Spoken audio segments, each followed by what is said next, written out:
தமிழக வெற்றிக் கழகத்தில் 100 மாவட்ட செயலாளர்கள் தயாராகிவிட்டதாக தகவல் வெளியாகியுள்ளது.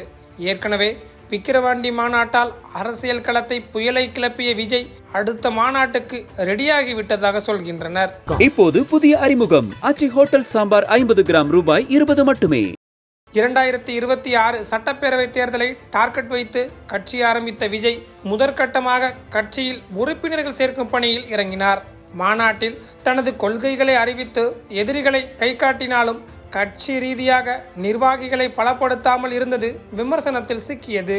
அனைத்து கட்சிகளும் சட்டப்பேரவை தேர்தலுக்கான வேலைகளை ஆரம்பித்துள்ள நிலையில் தவேகாவில் ஒரு முக்கியமான முடிவை எடுத்துள்ளார் விஜய். கட்சி ரீதியாக 100 மாவட்டங்களாக பிரித்து மாவட்ட செயலாளர்களை தேர்ந்தெடுக்க உத்தரவிட்டார். அரசியல் கட்சிகளை பொறுத்தவரை மாவட்ட செயலாளர் பதவிதான் மிக முக்கியமானது.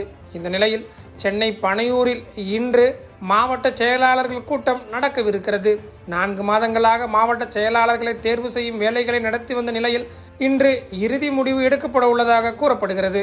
அதேபோல் விக்கிரவாண்டி மாநாட்டின் மூலம் தனது பலத்தை காட்டிய விஜய் அடுத்த மாநாட்டிற்கும் தயாராகி வருவதாக சொல்கின்றனர். நெல்லையில் அடுத்த மாநாடு நடக்கவிருப்பதாக தகவல் வெளியான நிலையில் தவேகா தரப்பில் விசாரித்த போது இன்னும் இடம் குறித்து முடிவு எடுக்கப்படவில்லை என தெரிவித்துள்ளனர்.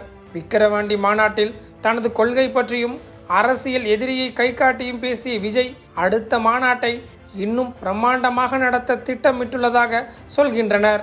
அதற்கு முன்பு கட்சி ரீதியான பணிகளை முழுவதுமாக முடித்து வைத்துவிட்டு பெரும் படையுடன் மேடையில் ஏற விஜய் முடிவெடுத்துள்ளதாக தகவல் வெளியாகியுள்ளது. இப்போது புதிய அறிமுகம் ஆச்சி ஹோட்டல் சாம்பார் 50 கிராம் ரூபாய் 20 மட்டுமே.